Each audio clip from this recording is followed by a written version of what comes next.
All right, so here my USB connector has a very nice black and a red cable. The video boost connector has two for the light and has another connection right here that I have to check out. Then this one, the video EGT, has two for the light and then has a black, a red, a yellow, and a red. That's a lot of information right there. Okay. So this is the excess that's coming out from the, let's see, which is this one that's coming out. Oh, okay, cool. Yeah, this is the excess cable for the 3 wires that connect for the EGT. Now that's great because this was taking up a lot of space, and I'm gonna go ahead and chop this down and shorten it down, like take 2 feet off this thing. There's no need for all that bundle of wire back there. I guess if you were gonna put this gauge somewhere else, which yeah, that's true, but I'll leave it enough space that I can put it somewhere in this area once I remove this whole dash and put in the steel one that's being made in South Africa at the time.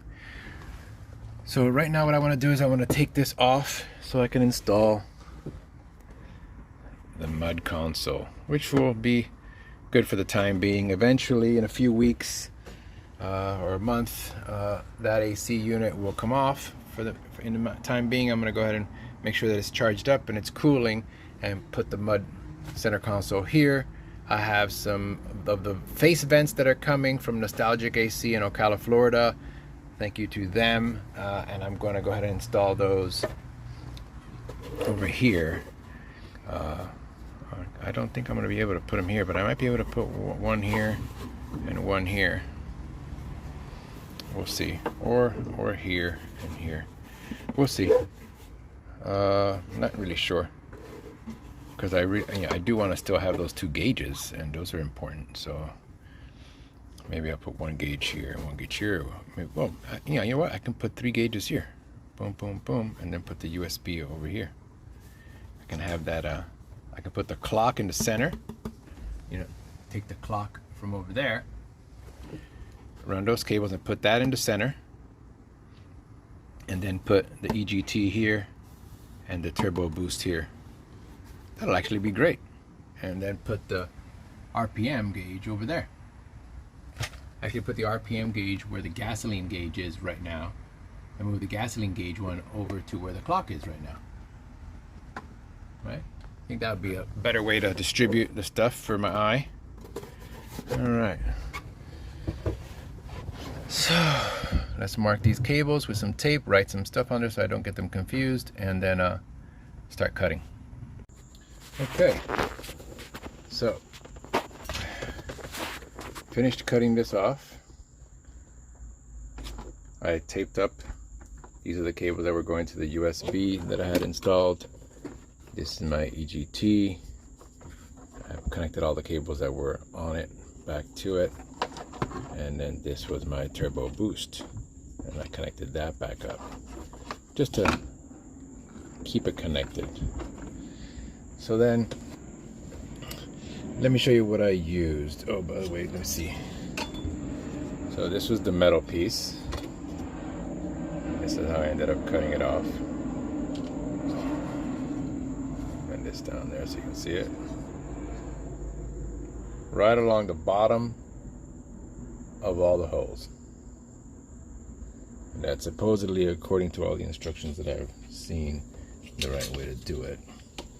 This was like the fabric leatherette cover that was over the top of that metal.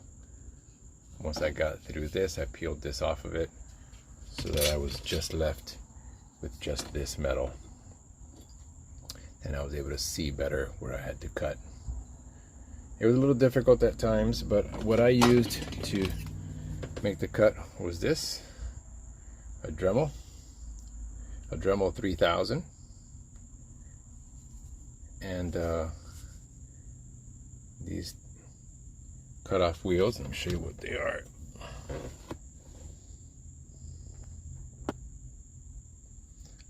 This is a Dremel Easy Lock cutting, 1.5 inch metal piece, and it has this the little speed hourglass connection, so that on the Dremel itself, let me show you, you can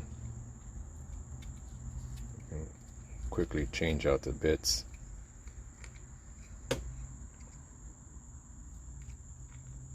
It's like a collet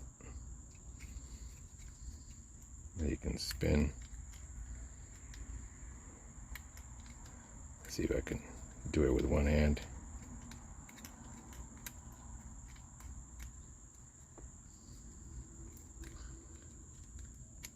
Nope, I can't, but it's easy to switch out. Then I showed you earlier that I cut off a bunch of this connection from the EGT valve, from the EGT sensor. So now I'm going to file all this, wipe all this down really good, and then file this down so that there's no sharp edges. These pieces, the trim that rest on the top, there's one piece here, and there's one piece that's gonna go there.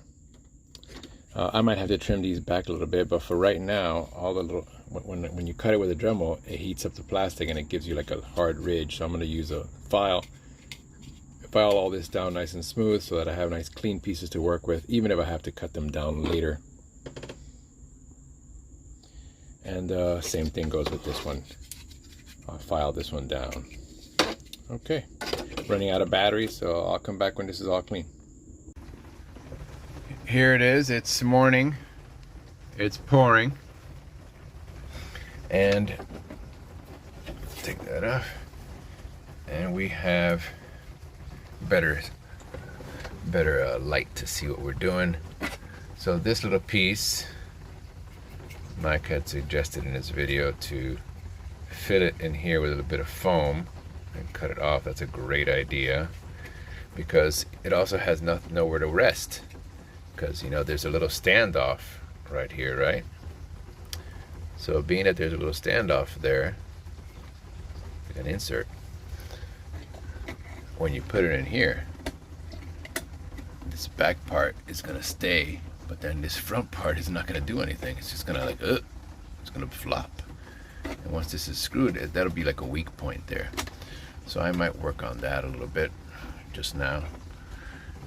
The piece that goes here, I already bolted that in, and this piece is pretty good. I am gonna stuff a little bit of maybe just some Hylamar or something. Builds up pretty quick, dries pretty quick. It's kind of like a flexible piece there. Or I can just cut a piece of foam, actually. Cut a piece of closed cell foam and just kind of stick it in there.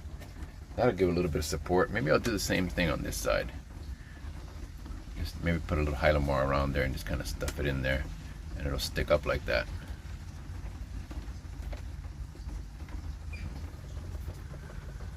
Got somebody pulling up.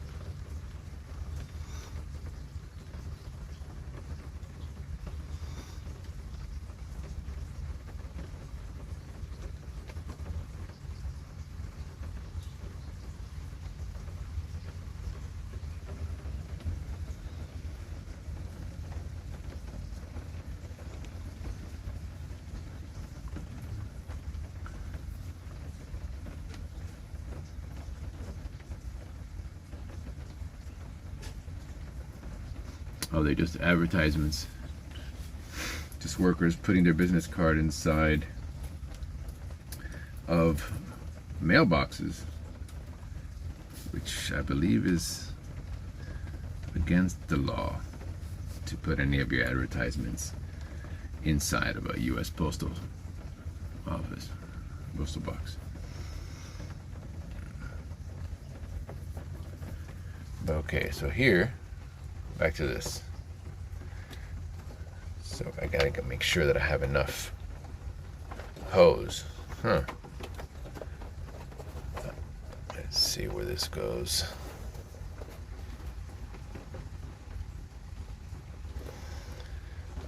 I might not have enough hose to get to the the turbo boost.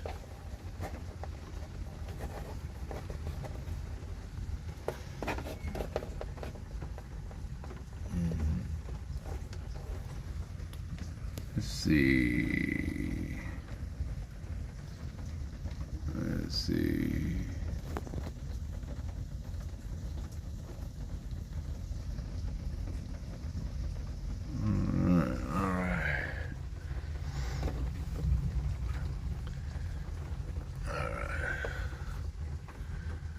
So this is the turbo boost.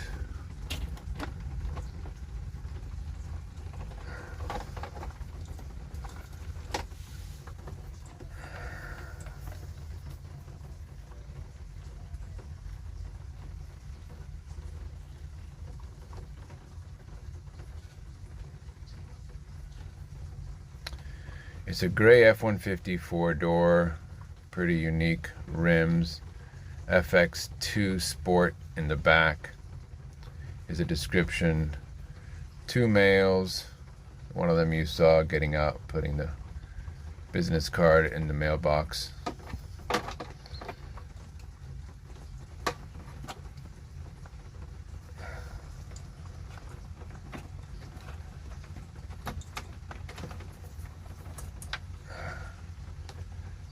Okay.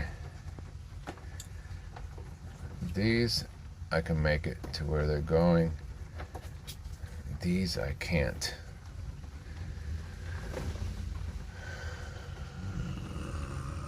There they go. Okay, so these I'm gonna have to make a longer cable. I'm gonna have to take this piece out and just make a new one a little longer. Same thing with this ground. Okay, so I have some wiring to do, but first thing I have to figure out is how to get this longer. And it goes all the way from the turbo, and it's freaking pouring. Sucks!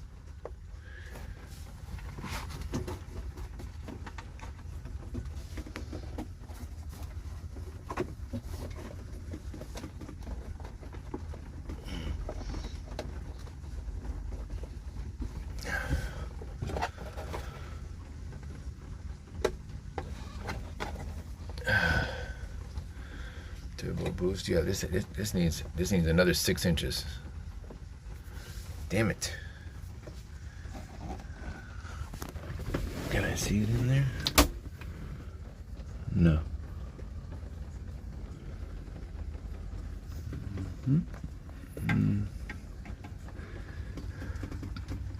Short. Boom, boom. All right. Well, I used the 2 smaller screws here, 2 longer screws here and here, because these 2 actually go through metal. The smaller screws just go through the plastic, and it's very, very, very stiff. It's on there good. So I can put these gauges back, and let me grab some foam and finish this piece off. Finish this piece off. Then I gotta put the dash top back on, but I wanted to switch out these. I guess I'll wait, and I'll take the dash off at another point, because I might end up staying with this dash like this. All right, let's work on. I'm gonna pull this out.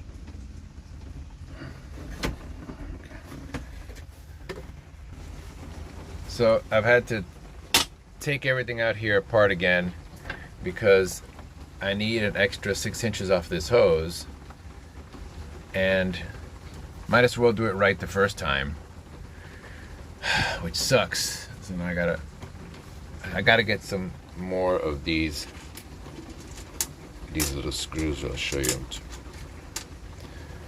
I gotta get some more of these small screws that I'm using to attach the gray piece back here. I was able to get one of the little press-in trim tabs there, that I had some new ones, but I need to get some more for here, and the ones that go into this side, these sides for these pieces here, these trim pieces. So I need to I need to go to the hardware store anyway to get like 4 more of these, 5 more of these. So while I'm at it, I might as well do it the right way and get this new hose. Now it doesn't just pull. Oh, wait a second. Oh, now it does. Oh, I guess this was pressing on something that it wasn't allowing it. Okay, so now I do have the length that I need. But I think I should replace this hose anyway. I'm gonna cut a piece off of this and go get a replacement. Okay, and this is what I have so far. I think it's coming out pretty good. I took the clock from the binnacle, put it in the center, put the EGT on the left and the boost on the right. Now when I installed it, and I went ahead and put the USB double port right here on the right. Now my idea is to put in a double DIN stereo system here. I saw one on the Britannica restoration site that Mike put in a few years ago when he was describing how to install this, and it was super thin. He did have some complaints over not having the maps for the GPS unit, but I'm going to do a little bit more research on that because that one seemed to be super thin, and the reason why I need it super thin, I'll show you now, is here. Now this boost comes out quite a bit. I'm going to try to find a 90 degree so that I can run the hose in it at a 90 degree and reclaim some of this space here. But the unit that he had on his did look like it would still fit in here. I gotta take a look at that. I hope I didn't just mess myself up by installing these gauges here. They were still spinning a little bit, so I just put a little bit of Hylomar right there. Yeah, doesn't damage anything. I can just, I can still torque it off if I needed to. This one still has a little piece of metal that goes across like the old autometer gauges and goes down and clamps it in place. But very cool. Otherwise, this will be very easy to install, and I'll be able to install it back. Now the cables for the clock, I'm just gonna have to add 2 long extensions, just a butt connection. Use a butt connection on the cables to bring it over from where the binnacle is across into the center part of the dash and connect it right back in here like it was before. Then that will work straight away. It will light up, it will work. And then the light here and the light here for those 2 bulbs, hose in here. But the double DIN thing is something for a later time. If I need to reclaim a little bit more space here, depends how much space, I gotta measure that out. I might be able to get away with adding plinths and then have these things stick out. And if I have to have them stick out like 1/2 inch or so, I have a great friend with a 3D printer, and he'll be able to make me a ring. And if these come out 1/2 inch, they'll all stick out here evenly, but then I'll reclaim a lot of space here. From what I saw in Mike's video, it's a really thin unit. Really thin unit. And I might be able to do the opposite, and instead of worrying about doing anything with these gauges or sticking them out, I can put the bracket in here and make some kind of support system in here so that the head unit sticks out just a little bit. We'll see what happens. I'm not going to worry about this yet. I just want to put this back in the car and have everything functioning again, because I got to go get the Masai windows installed tomorrow morning. It was going to be today, but the glass guy is not going to make it over to the body shop yet. But all right, so let me get back to the car. Just a quick update. Not sure if anybody's interested in this, but this is the TD5 dash gauge binnacle with all the bezels. I removed the gasoline one and I moved it over here. Sorry, I removed the gasoline one and I put it over here. I put the new video RPM. I only got a 4,000 RPM one. If I have to get another one, just as easy to replace. So on this side, it'll now have water temperature all the way on the left, gasoline in the middle, and the RPM on the right. Now I'm not connecting the RPM one yet, but I went ahead and did a piggy tail jumper off of the light bulb connection for this one, so that then I could have lights on this gauge, and I need both hands to connect that.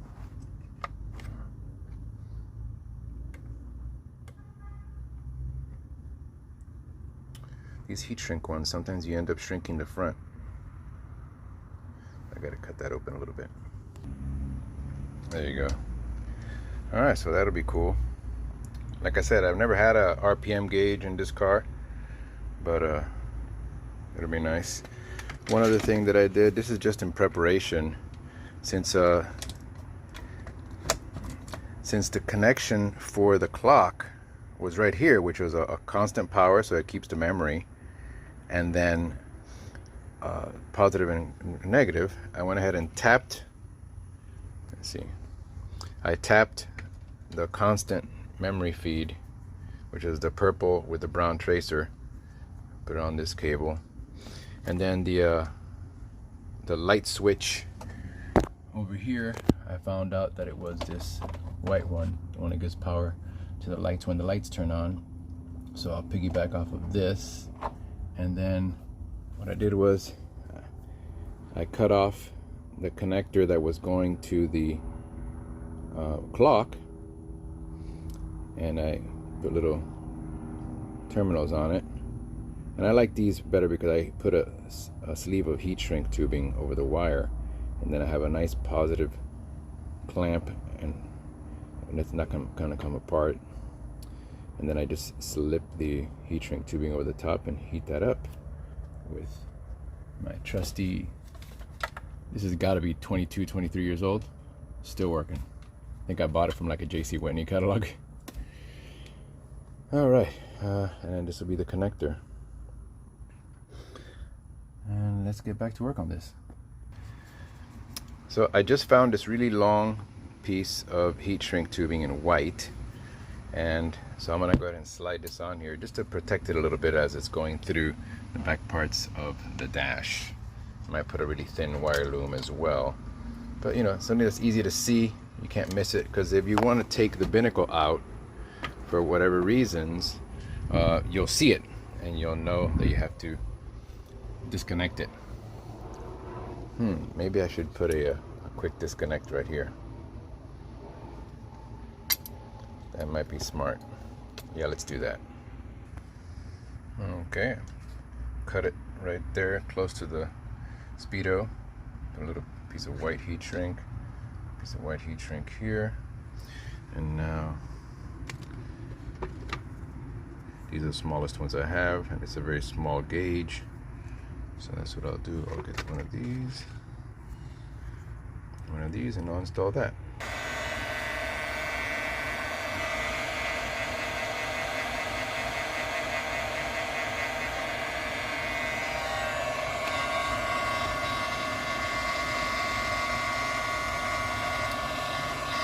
Put the heat shrink underneath the heat shrink connector to kind of thicken up the wire and have this thing grab really nice.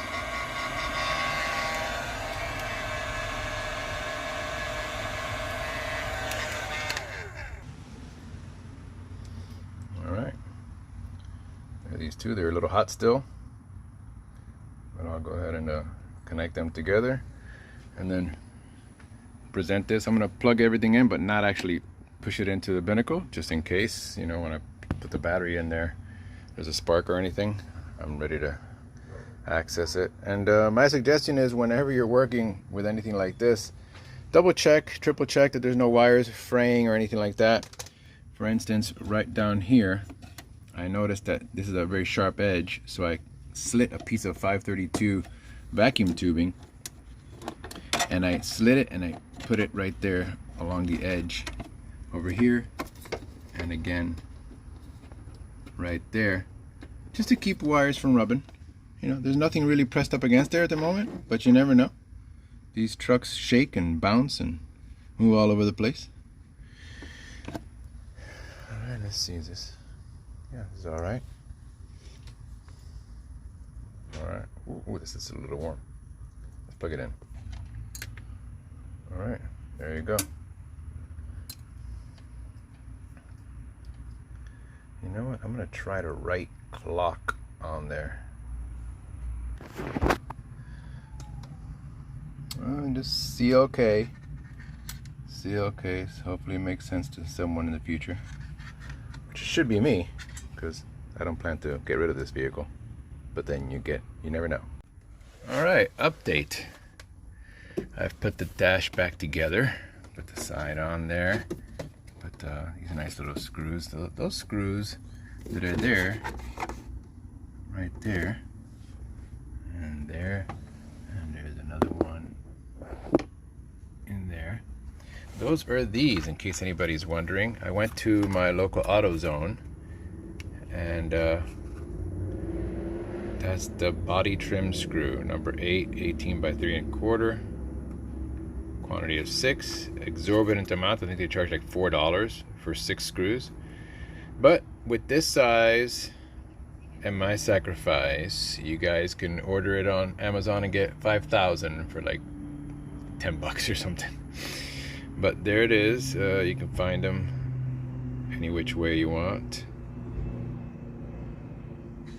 There you go. All right. So those are those screws. So I have here. Let me turn off this light. By the way, this thing is fantastic. They sell these at Harbor Freight. Not very cheap, but 2 intensities, and then front one for like looking inside small little areas. Pretty cool. Braun brand. All right. And magnetic. So this is the constant feed that's going to go for the clock. And over here I have this connection here ready for it. Here I connected the lights, the ground from, well, this is the EGT, in which this takes a separate ignition power and ground, separate than the ground, well, other than the ground that goes into the light. So we got ground from here to here to here, matching with the one for the clock, and then goes over here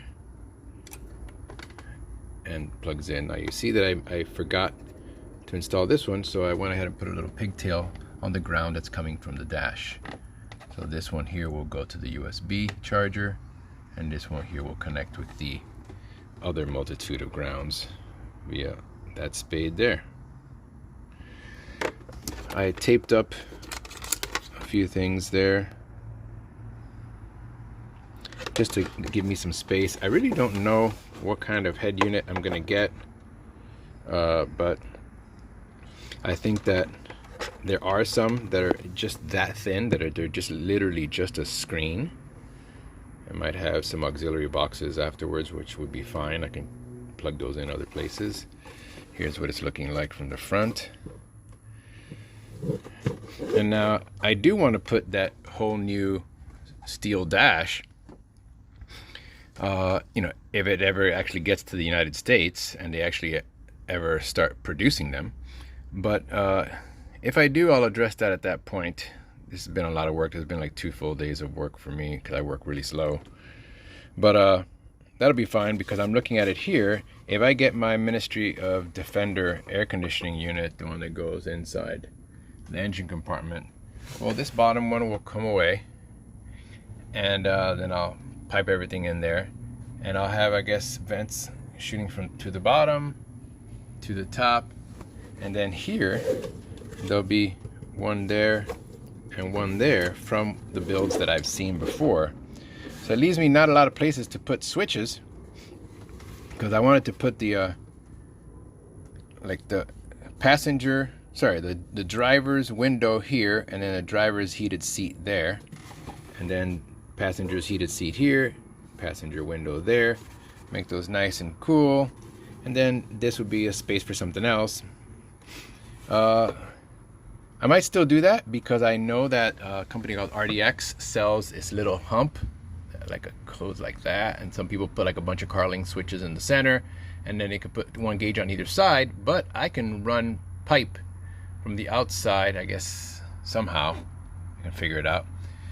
Maybe I'll have to hide it in plain sight, and run the AC vents up here so that I have one up top right there and right there. That's all before I would get the steel dash, if I would just stay with this system. But the way it's going, if I get too far along on this, I'm just going to keep it like this and forget about the steel dash. But let's see. The steel dash does have a lot of other pluses in that it has all the duct work already done, but it is a lot of wiring. And so that's where we're at right now. I put in the clips. So now I'm gonna have just a few wires to connect. This will be the constant. I shortened this one even more. This will be the 2 signal wires that go to the EGT gauge. This is my turbo vacuum to feed the boost gauge. This one right here is for lights, and this is the ground. And then this one back here, that's ignition on. Now at some point I will put some kind of like a relay box and stuff here, and I'll probably end up putting like 4 relays here, 1 relay for the seat heaters and 1 relay for the windows, and maybe 1 relay for the stereo system. But we'll see what happens. So far so good. Let me go ahead and plug this in. Before I plug all this in, knowing that these wires are not connected to anything, nor do they have to be for anything to function, I'm gonna hook up the battery, turn on the car, make sure that nothing like lights up on fire, because I did do a little bit of work back here, and we'll take it from there. First I gotta clean up a little bit. Always have these with you. I'll leave this open. The previous owner put in one of these quick like 12 circuit units, and everything works just fine. I'm just gonna have to add probably another one somewhere to separate the circuits and make better sense of it all. That's a little better. All right. I still have this crazy leak. Whenever it rains, the car is standing still, definitely not coming in through the door seals, and it just drips right there from above the clutch. And out here, I did do the thing that Mike suggested by putting some dum-dum on that channel and making that channel run a little bit longer, and still, I replaced the seals in this. It used to have the old school seal that was on the body itself.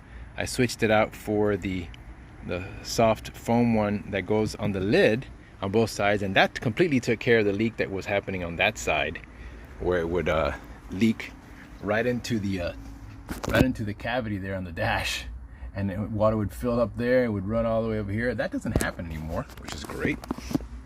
And at first I was hoping that that's what was happening. It was leaking all the way through, coming and then dripping here. But no leaks over there, still leaks here. Full on rain, and it drops right on top. And right here in this little corner, right here. I gotta figure that out. All right, there's my battery box. That's the battery that's been in there for a while. Works perfect. Let me take the cap off.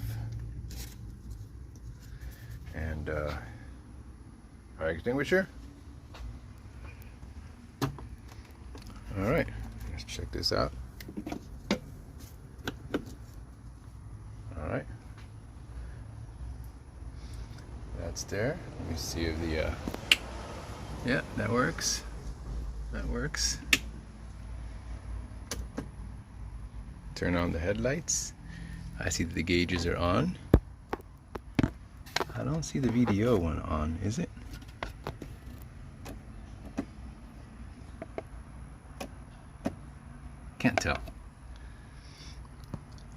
but the lights for the fuel and the water and the speedometer, that's all on. Don't know if those are on because they're not plugged in. Can I turn on the hazards? Okay. Usually you'll start smoking right away. I don't think anything was done incorrectly. Let's make sure that everything's happening outside. Yep. Yep. Yep. Yep. Yep. Alright. Alright. Let's make sure the fog light turns on. Okay. The insignia tells me that it's on. Let's make sure it is. It is. Cool. Alright, so turn the fog off. Lights off. Oh, let me make sure it's not in gear. And it was. Alright.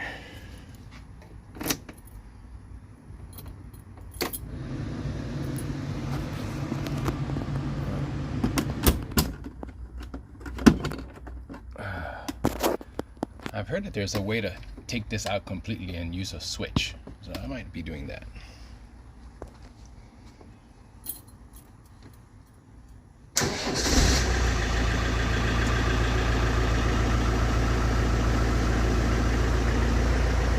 Fuel gauge is working. Water temperature, I'm sure it is.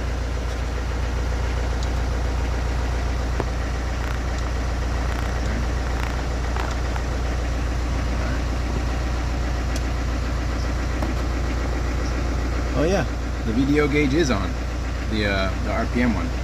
Cool. Alrighty. Just trying to make sure everything is good. That's a cool little fuse box. I still don't know exactly what it's feeding. I haven't researched that far yet.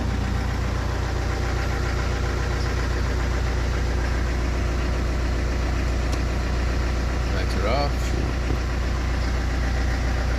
Cool. I still gotta fill up those things with foam.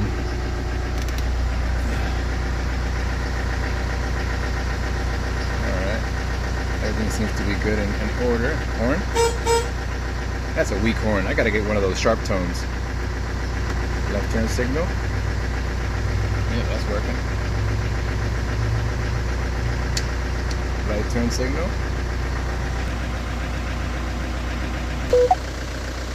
Yep. That's all work. Alright, so far so good. Before tightening this down, I'm going to go ahead and install the mud center console that's right there.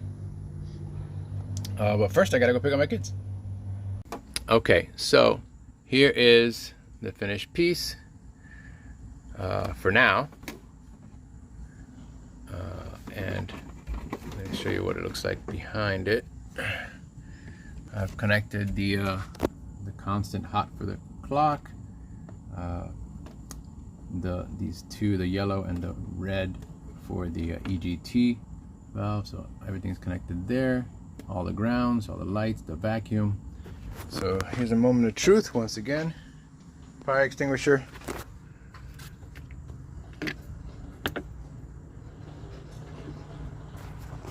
Alright, so once the battery's connected, then the clock should work. Making sure, smelling, there's nothing out. Now let's push this plug here.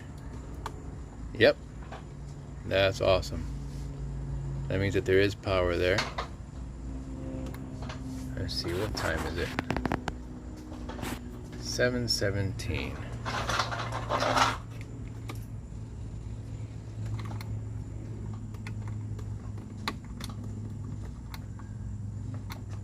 All right, 7:17.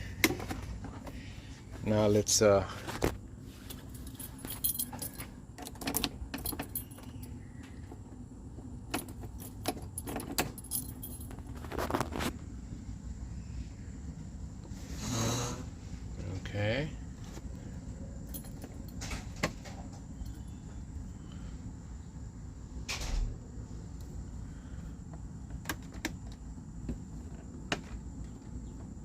Usually compromised wires would get hot almost immediately. Let me check the lights. All right.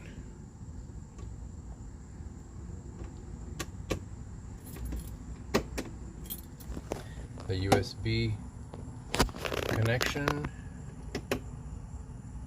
has power. The lights, they all light up.